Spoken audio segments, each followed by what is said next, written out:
a house thing.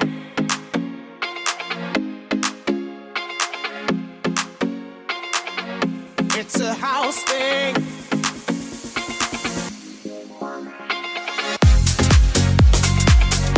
It's a house thing.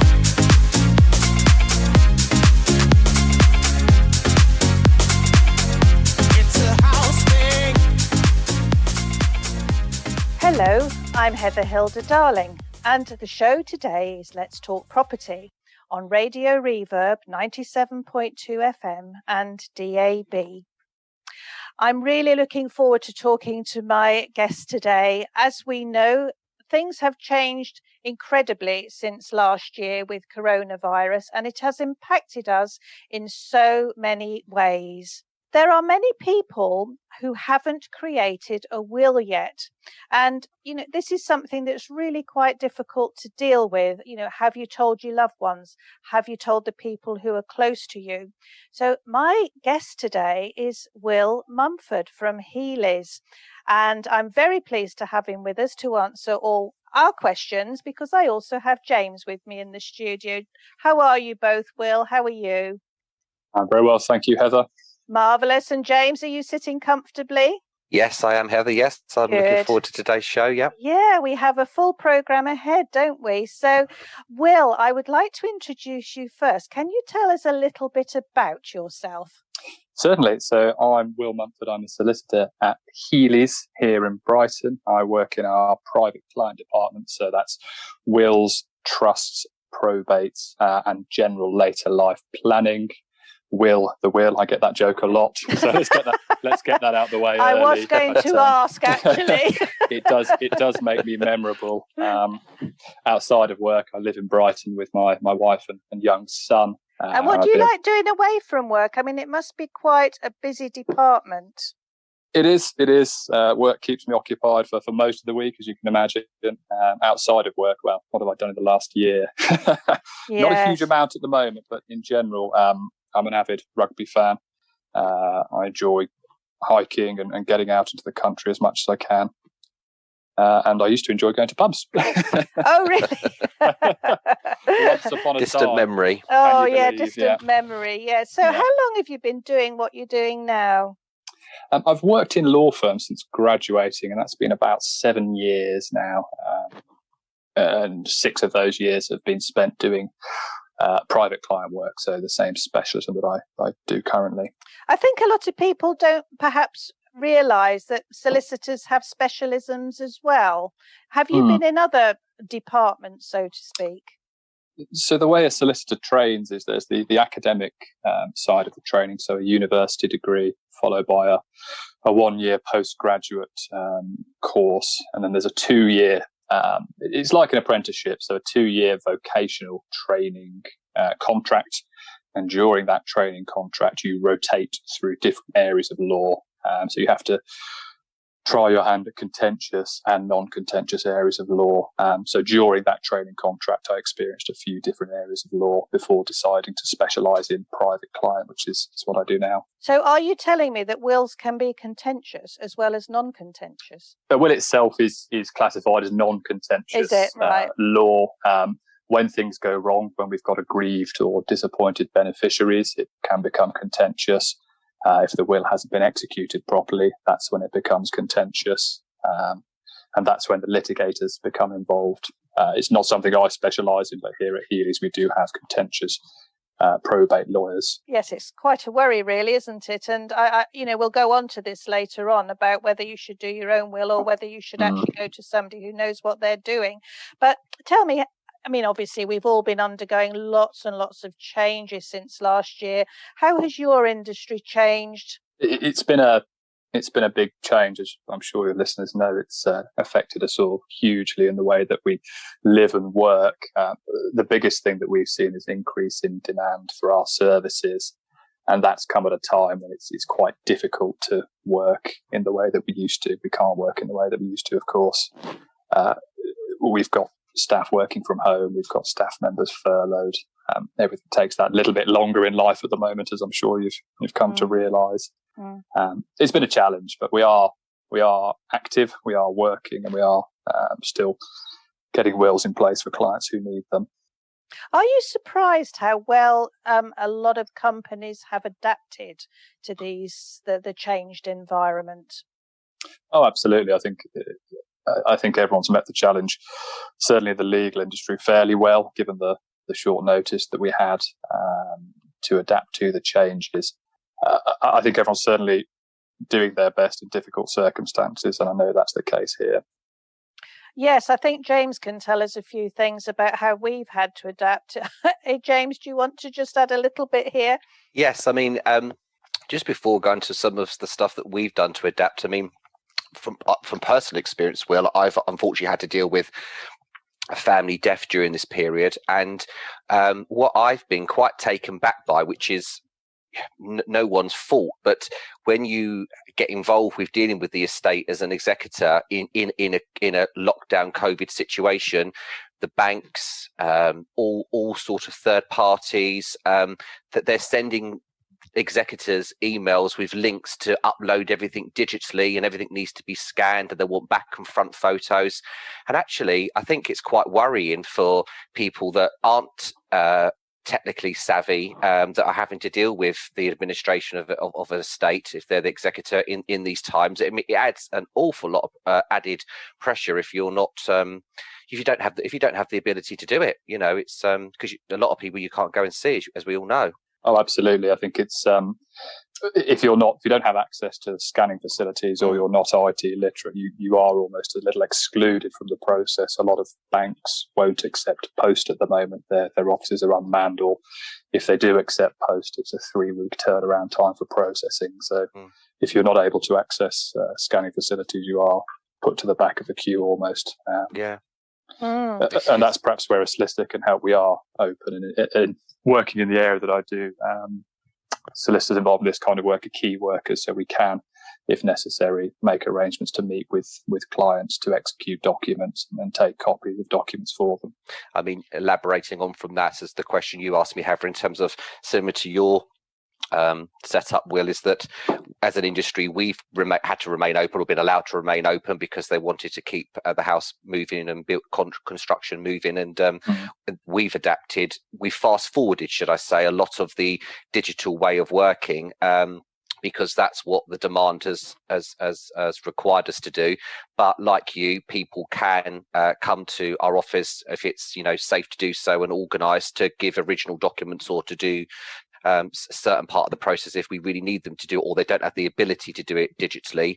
But there's been a complete change in not just the way that we deal with customers, but obviously the way that we deal with staff as well, in terms of communicating. So it's been a massive learning curve. Some of the bits are for the better, and some of the bits maybe would need to be sort of diluted again in the future, because people still do need to do certain things face to face. So, but the thing that stands out for me is definitely our more vulnerable clients, and people that lack the resource to do things digitally really do need an extra helping hand, because you are left really potentially out on your own if you're not careful, and you do need other services, you say, Will, as a solicitor, or some way of getting some support from a third party service.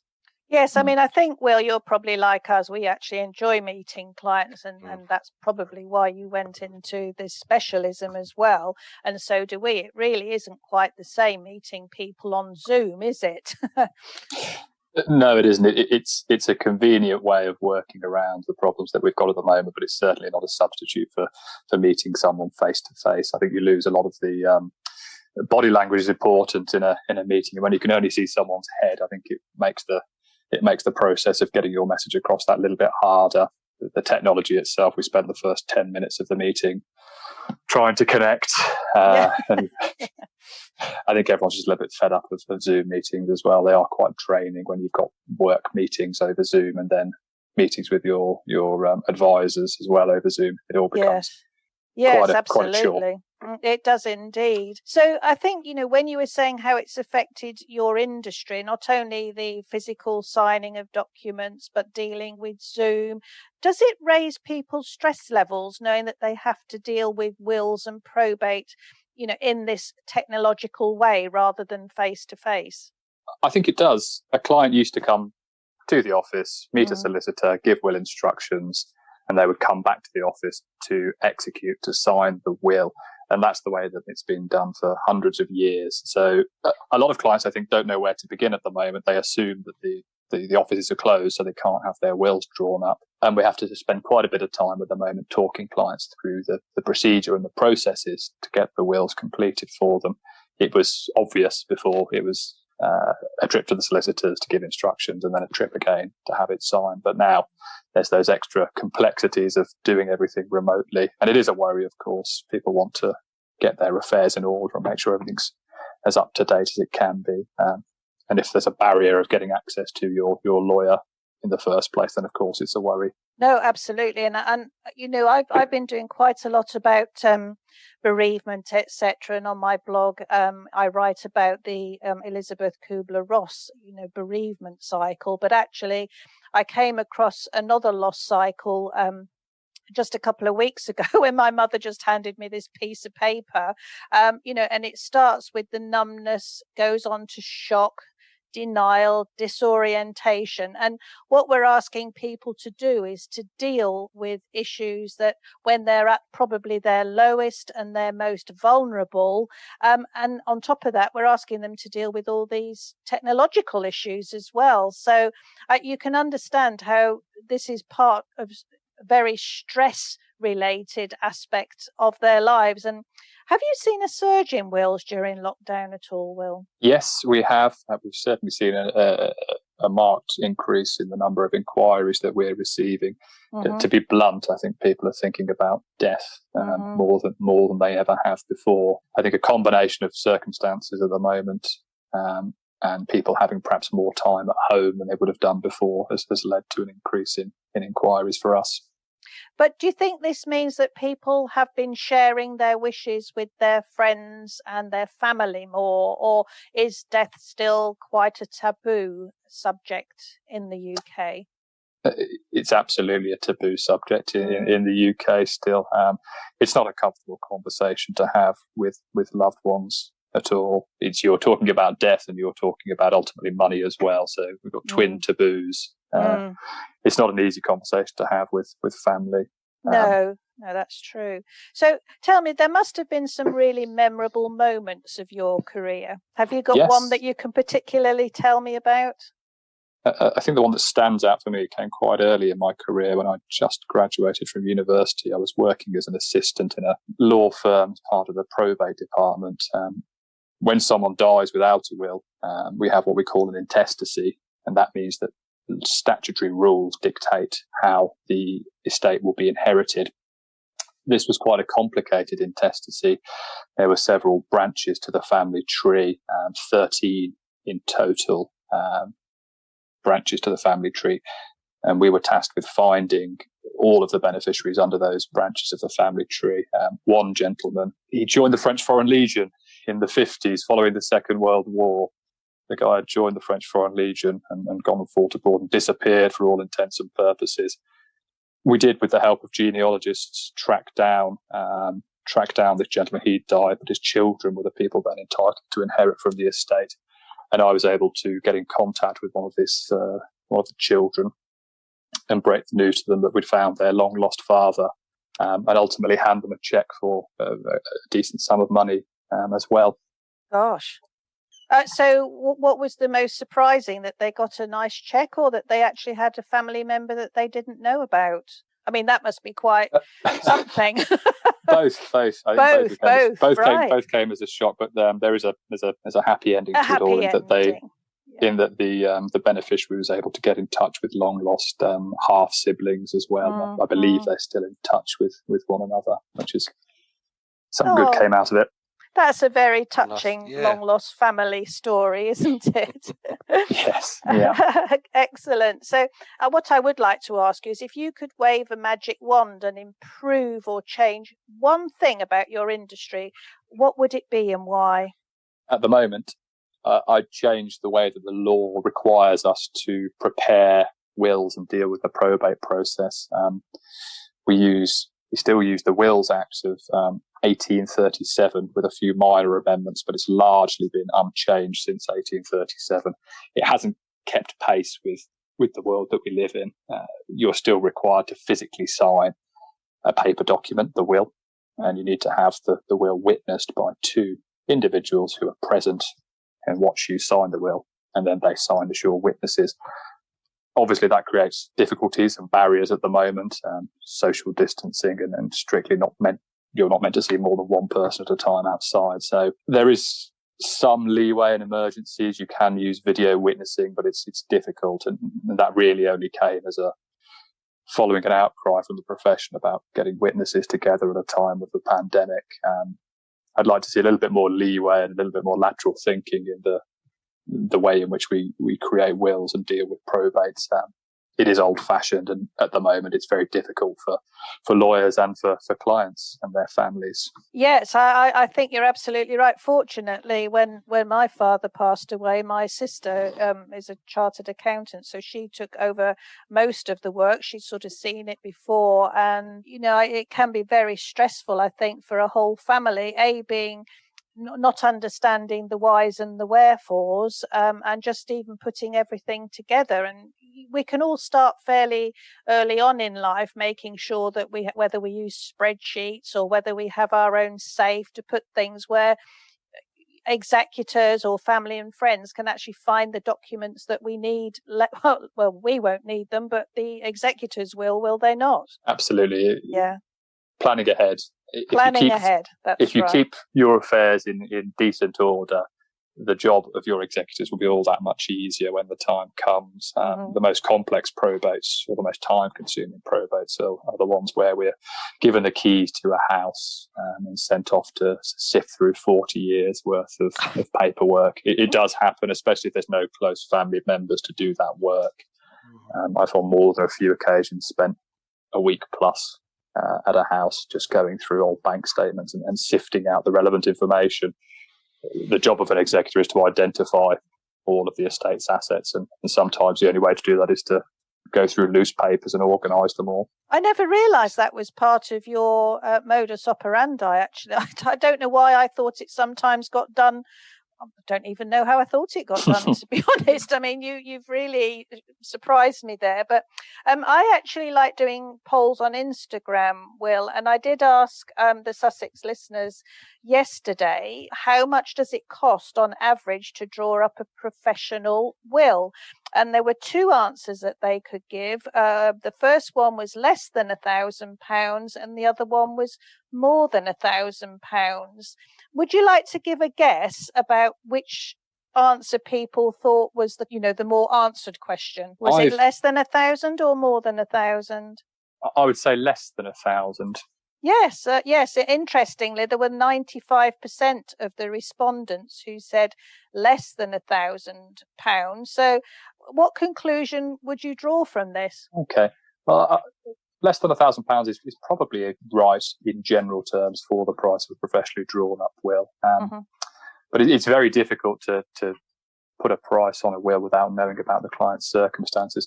I think it perhaps shows that clients and the general public view wills as a commodity rather than a service. So a commodity you could put a price against without knowing what goes into it. Generally, people tend to view, until we've met with them, they tend to view wills as a sort of one-size-fits-all document. You simply put your names into the right boxes and there you have it. There's your will. It's not quite like that. A will is, or it should be, a bespoke document drafted to fit your circumstances and to meet your needs. So putting a price against that, it really does. It depends very much on the individual. And I think clients often come with a preconception that a will costs X amount, and it should cost X amount.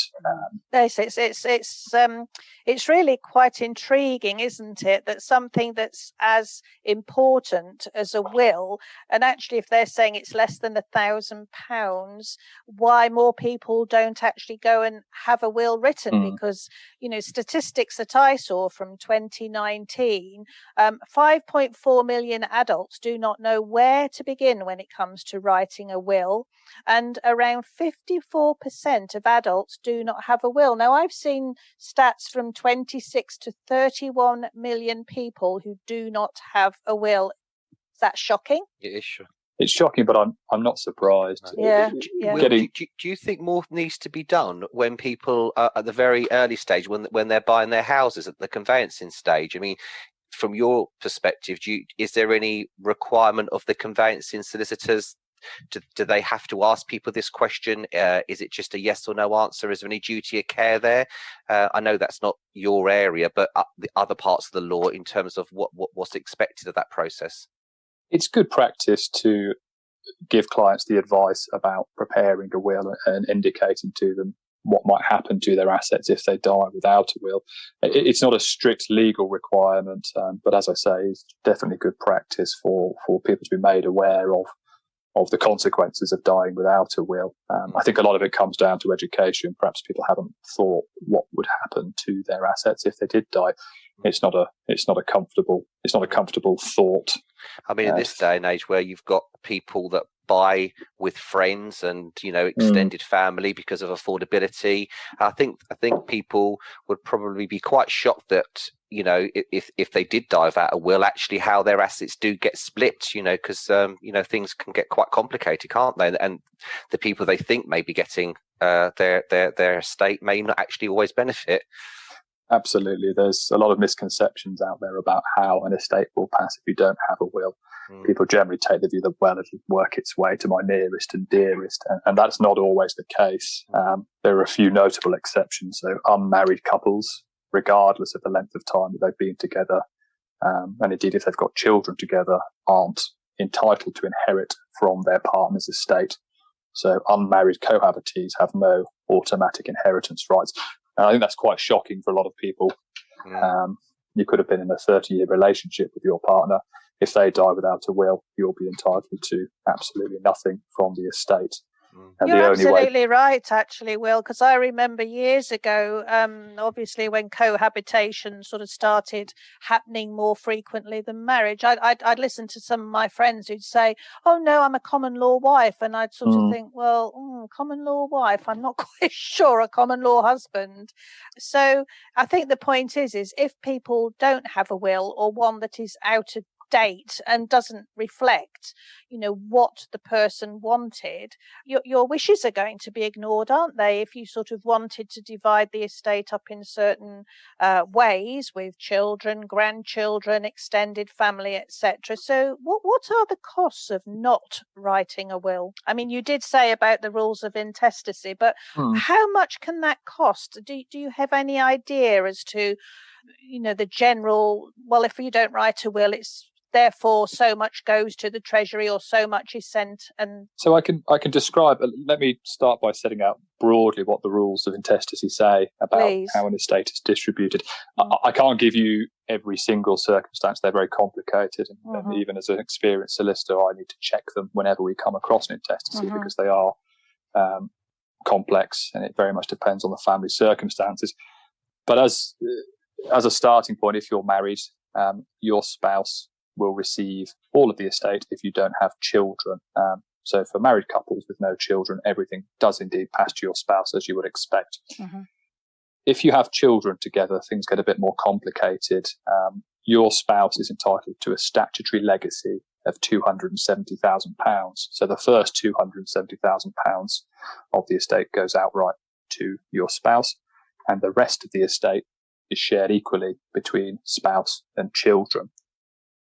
Depending on the value of the estate, and £270,000 isn't an insignificant sum of money, and it is probably fit for most estates value-wise nationally, but in the southeast of England, that's not going to be the value of your house, let's say. So what that means is your children will be entitled, when they turn 18, to receive a portion of the value of the house. If they want you to, they could insist on you selling the house. That's going to cause your spouse, your surviving spouse, difficulties in terms of their future and their security.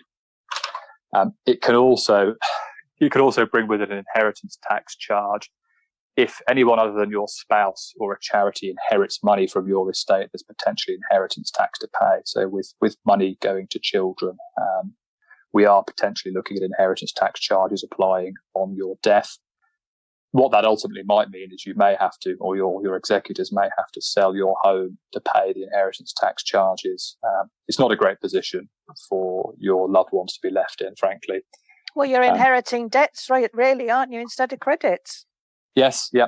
With a bit of careful planning, you can achieve you should achieve a nil inheritance tax balance on the first death. So when the first spouse dies, there should be no inheritance tax to pay. We can do that by using the current exemptions with a bit of careful planning. Another factor, another cost might be that your inheritance could be squandered or lost. Your estate could be dissipated if it's left to children at 18. And that's what happens under an intestacy, is your children become entitled to inherit money at 18 under the statutory provisions. I know what I'd do with a big inheritance at the age of 18. I probably wouldn't invest in it. I probably wouldn't spend it wisely. Might buy myself a Lamborghini if the money was there. It probably, as an 18-year-old, a bereaved 18-year-old, how would I spend that money? Probably not sensibly. And that's another good reason to put a will in place, is you control at what age your children receive money from the estate, and you can give the money to a trusted friend or relative to look after for your children's benefit until they reach a certain age. And that's the better way to deal with an estate, is to leave it protected so that it can be used for children's benefit in a sensible way. Give them money for things education, like education, university costs, getting them on the housing ladder. The money's available for those sorts of things, but the 18-year-old doesn't get handed a check on their 18th birthday to go and spend on fast living. So not only these rules apply, but if your wishes are ignored, and I think it's every parent's desire to hope that, the children will benefit in some shape or form, but even families aren't the same, are they, with their attitude towards money and saving and planning for the future? Absolutely. Fundamentally, if you die without a will, you have no say in where your estate will ultimately end up. You're leaving it to law. You're leaving it to the government to decide for you where your money will ultimately go. There's no reason that the statutory laws of intestacy can't be changed. There's no financial penalty for dying intestate, other than perhaps inheritance tax applying where it wouldn't do with a well-drafted will. But that's not to say that couldn't be the case in the future. And I suppose the other point, sorry, Will, to jump in there, but you often hear, in the paper or on the news where wills are being contested, and very often the legal costs mean that there's nothing left at the end of these feuds, so to speak. So, again, doing your planning and putting everything in so everybody understands the rationale behind what you've done, why you've done it, making it fair for everybody is just so important. To avoid a contested will must be quite difficult sometimes. It is difficult, but with the guidance of an experienced and qualified solicitor, there are certain steps you can take to make sure that you're leaving your estate in a way that's going to minimise the risk of a dispute in the first place, or sometimes you can't stop an aggrieved family member bringing a claim against the estate, but having a well thought out will can minimise the chances of the claim being successful. Part of the solicitor's job isn't just preparing the document. We're not simply typing up your wishes and sending you the document to sign. We're advising you about the consequences of leaving the estate in the way that you are. We keep a record of everything that we discuss, and we can make that available to another side solicitors and aggrieved beneficiary solicitors if necessary, to show that you've made a rational decision, that you were of sound mind when you created the will, and that you've considered everyone's needs, and you've reached a decision in the way that you have, taking into account everyone's needs. Often a well-drafted file note from a solicitor can nip an inheritance claim in the bud. If you've drafted your own will, or you've used a DIY online approach to drafting your will, you won't have the solicitor's file to fall back on. It makes it much more likely that a successful claim could be brought against the estate, because you've got no evidence about the circumstances in which the will was drafted and executed. Okay, that brings us nicely onto the simple steps to will writing. I recognise that writing a will is not necessarily straightforward, but you can either get professional help. The professional help would count as a solicitor with a specialism in wills and probate. Is that correct? Absolutely. So Yeah. it's a solicitor, or another variant of a qualified lawyer is a chartered legal executive. They're roughly equivalent in terms of qualification. Mm-hmm. But you're looking for a regulated law firm, so a law firm that's regulated by the Solicitors Regulatory Authority. You can have confidence then that you're dealing with professionals who are qualified, insured, and well regulated. I think that's a starting point if you want to go down the professional help route. Will writing as a whole isn't a regulated activity, and that means that anyone can set themselves up as a will writer.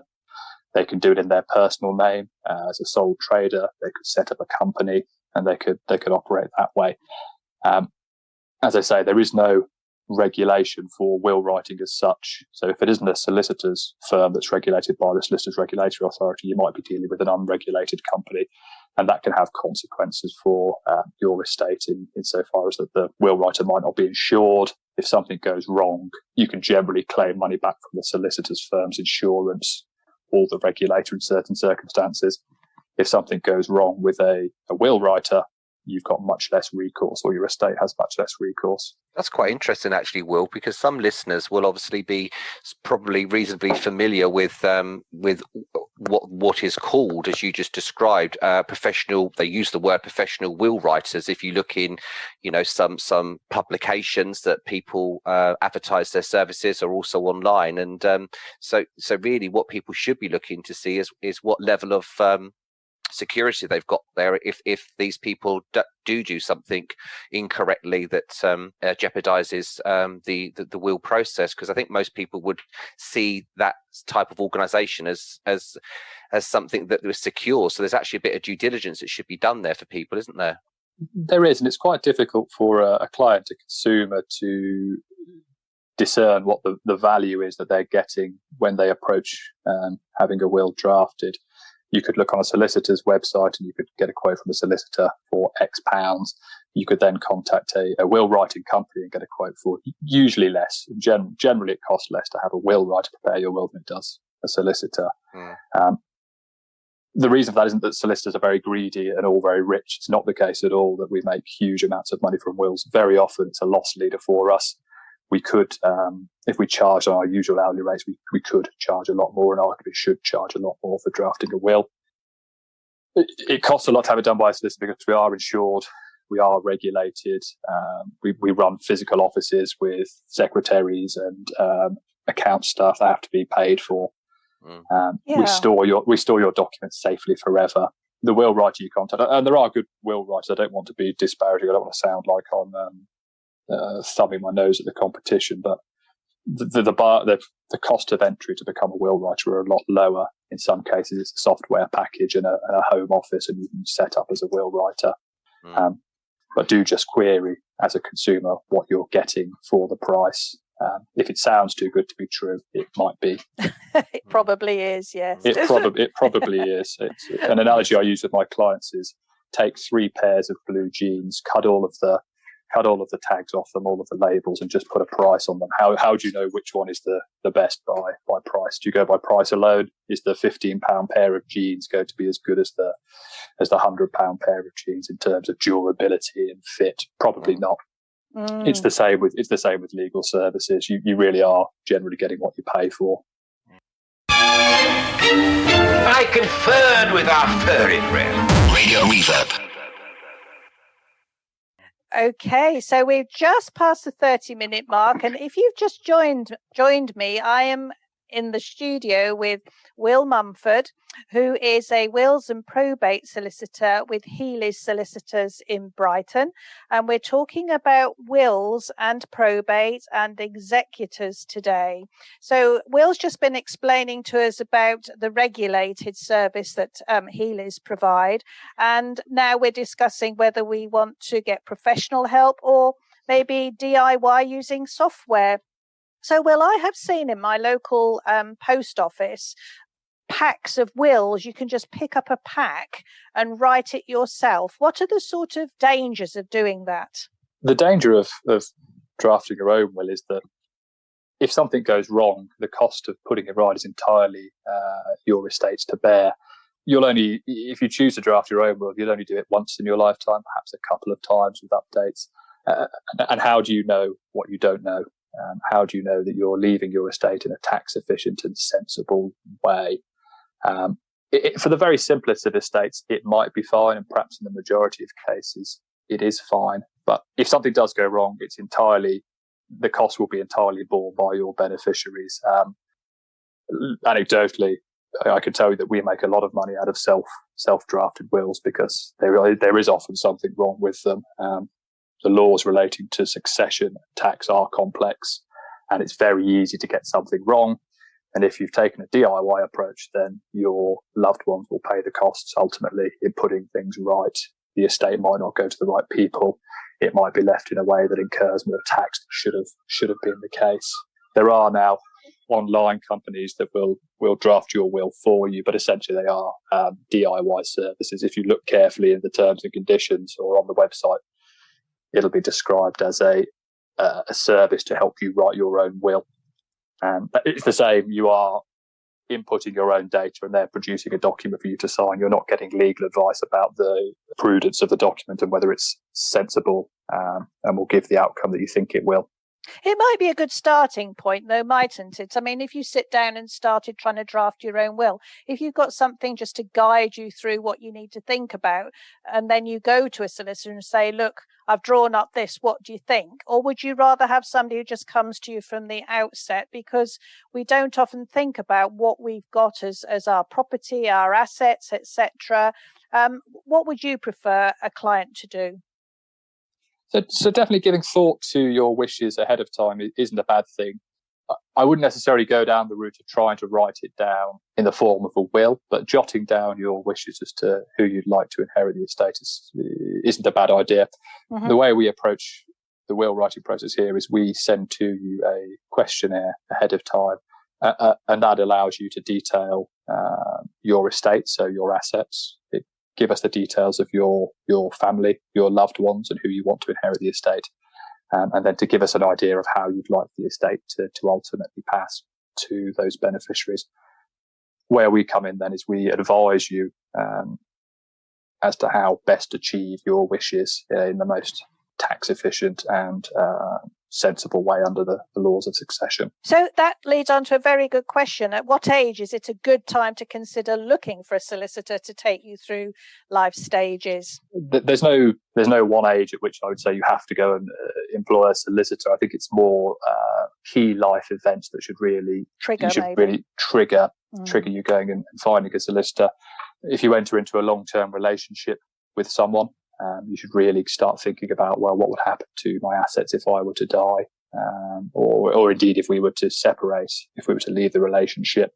So that's the first point I would say, is if you enter into a long-term relationship with someone and you start sharing finances, you start supporting someone financially, that's a good trigger point. The next one would be, I'd say, if you have a child, you certainly need to start thinking about putting a will in place. Consider who would look after child if you weren't able to yourself. Obviously that's an important consideration for anyone with a child, is what would happen to my child if I wasn't around to look after. And what about pets, actually? Because a lot of people leave money to animal charities, don't they, in their wills? But supposing, somebody dies and they have a pet, or horses, dogs, whatever, would you make provisions for them in a will? Absolutely, you can, and people do make provisions for pets.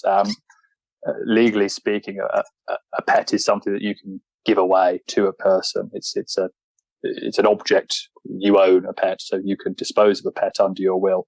So you can leave it to a particular person. Some people like to include with the gift of the pet a sum of money, so that to compensate the new owner for taking on the responsibility of looking after the pet. Mm-hmm. Horses can be a little bit tricky.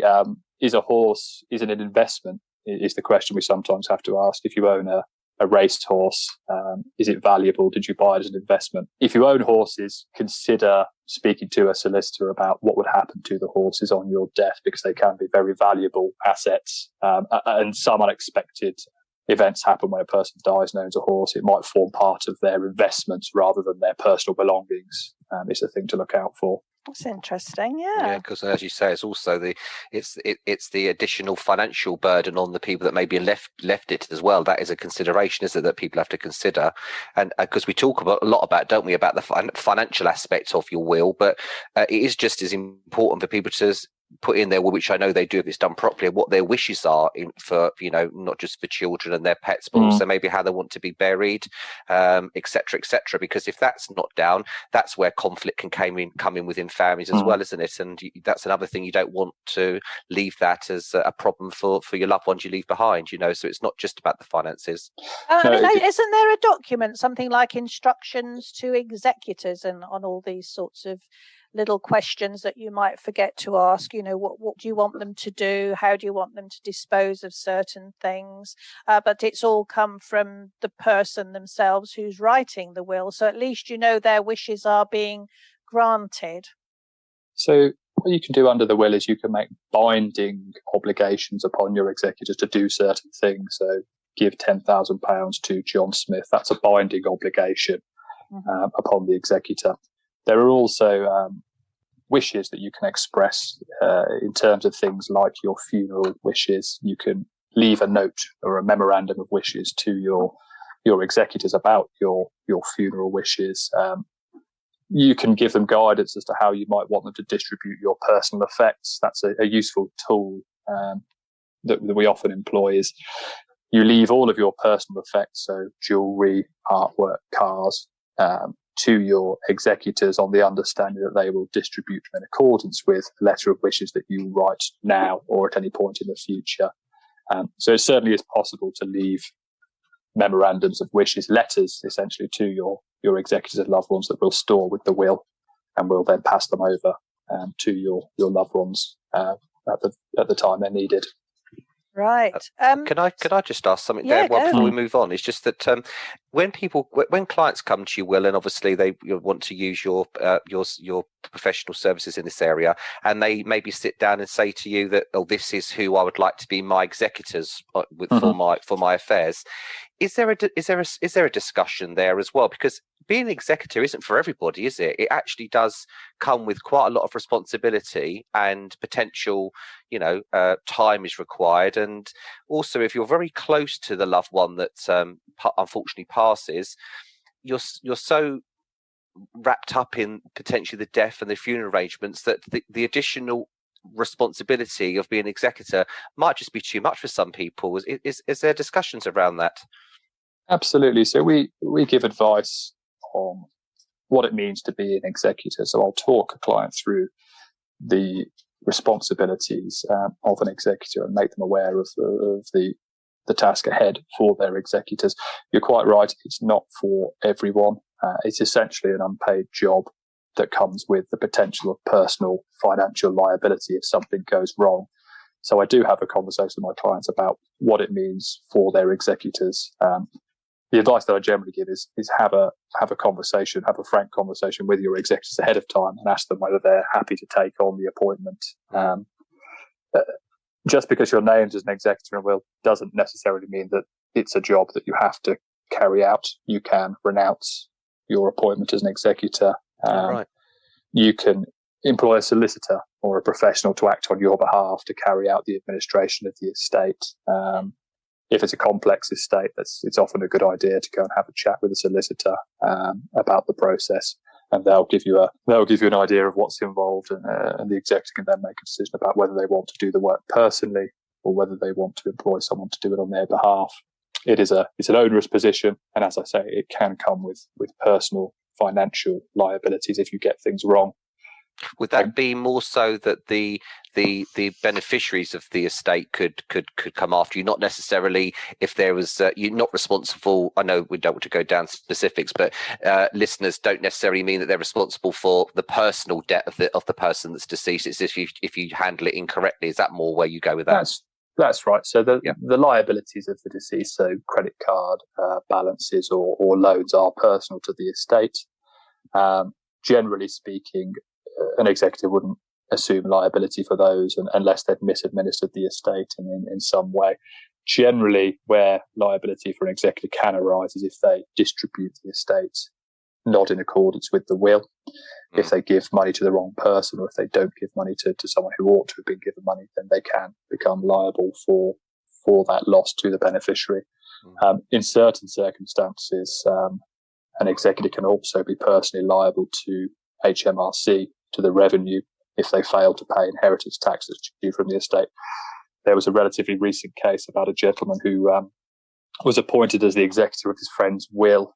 He took it on, I'm sure, with the best of intentions and diligently gave the money to the estate's beneficiary. He'd forgotten to pay all of the inheritance tax that was due. Given all of the money to the beneficiary left the country. I think he went to Barbados and was never seen again. The executor in that case was left with a £300,000 inheritance tax bill to pay to HMRC. It went to court and it was found to be his personal liability. Can you take out insurance against that will?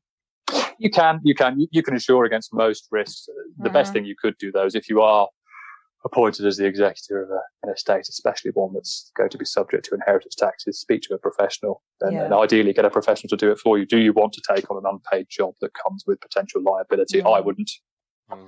Even as a qualified solicitor, I'd do it through a firm.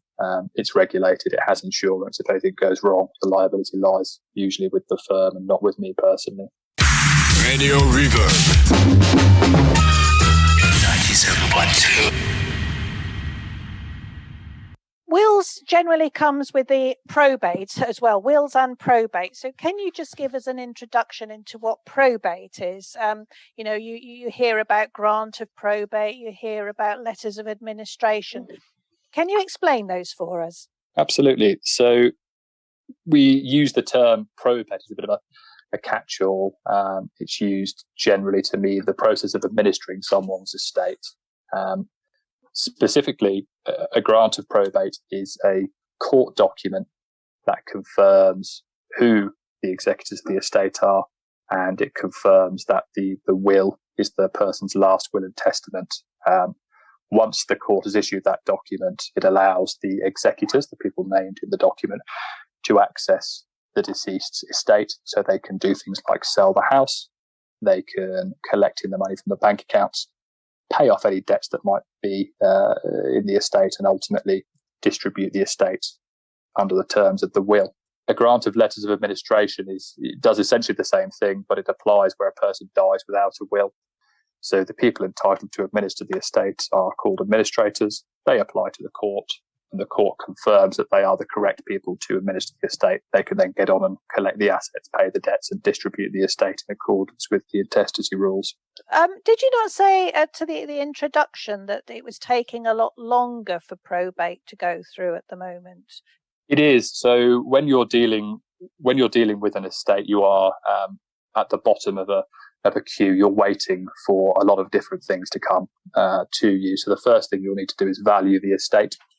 You need to get in touch with banks, building societies, investment portfolio managers to find out the values of assets.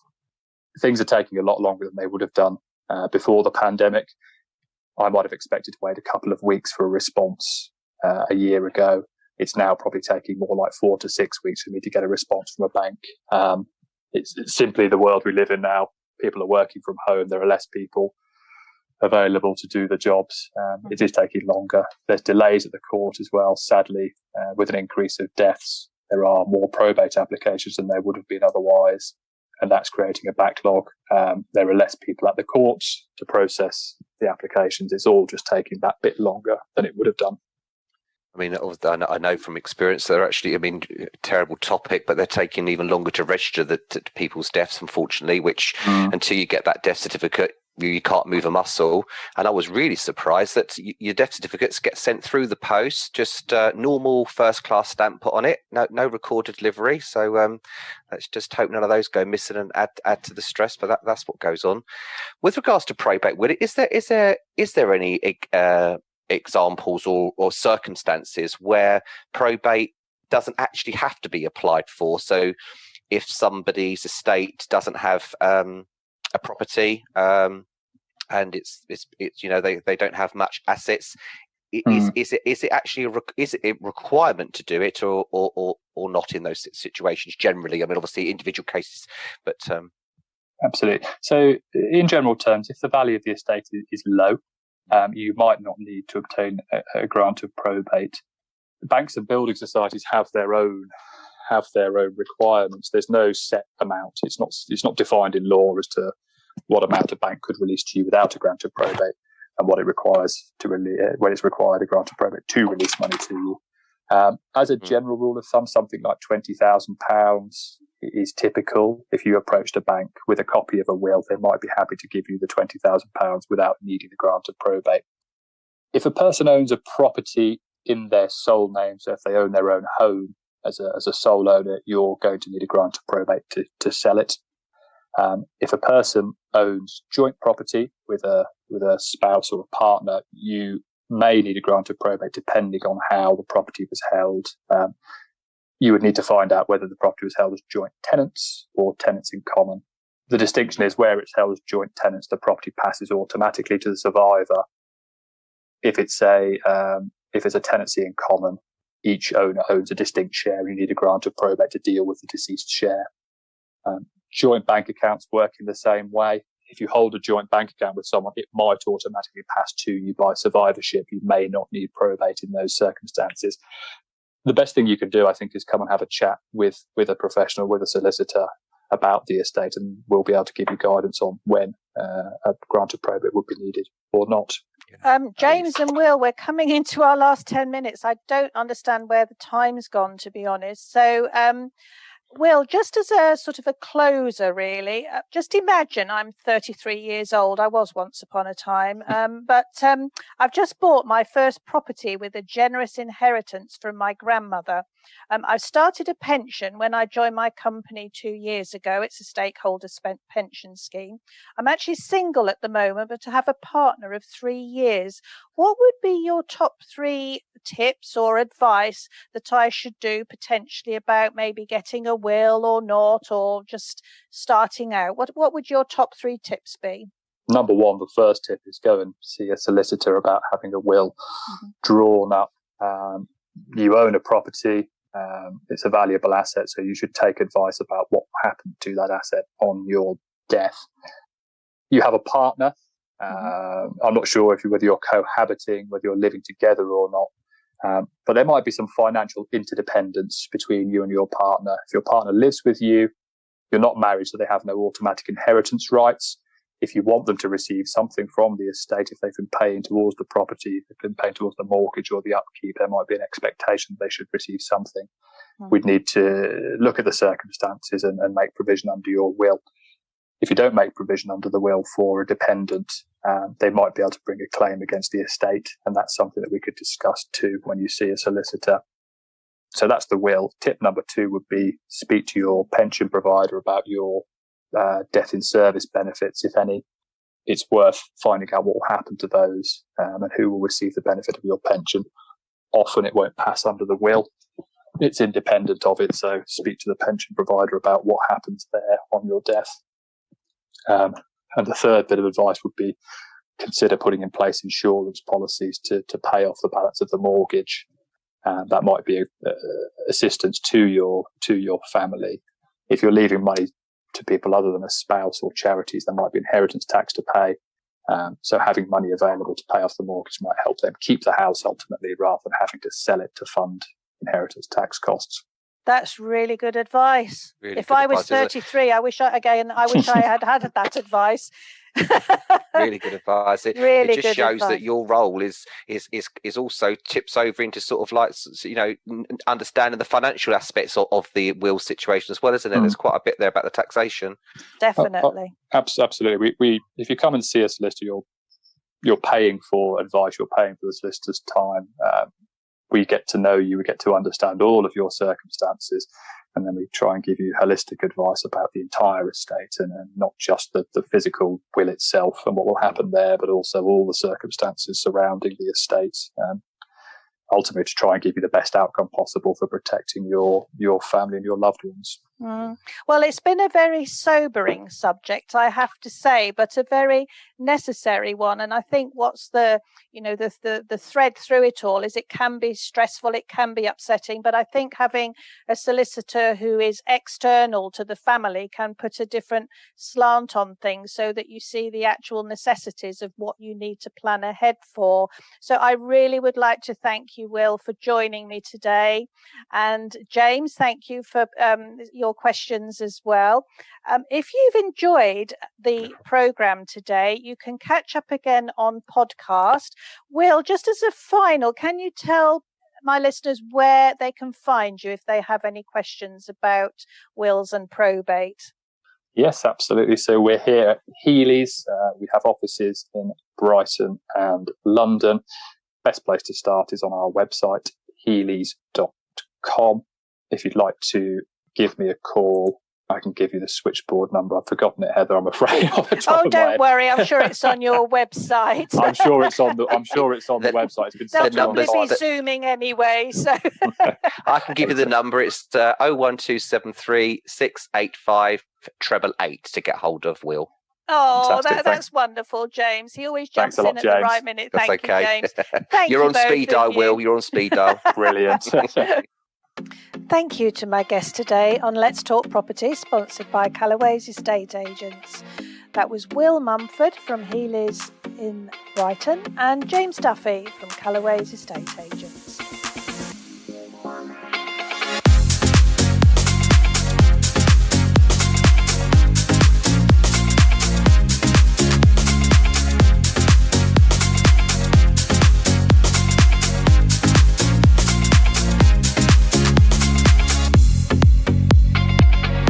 It's a house thing.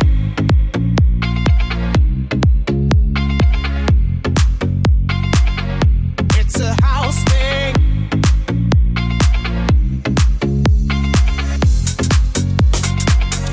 It's a house thing.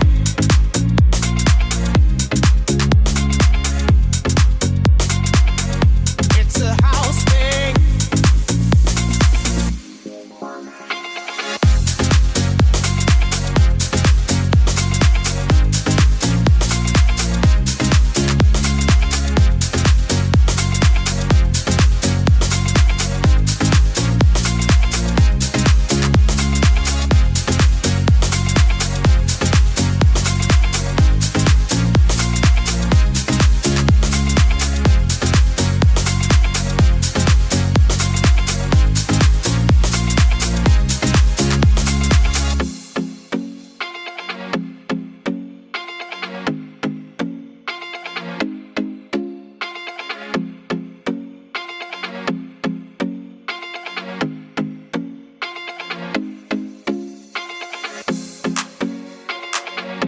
It's a house thing.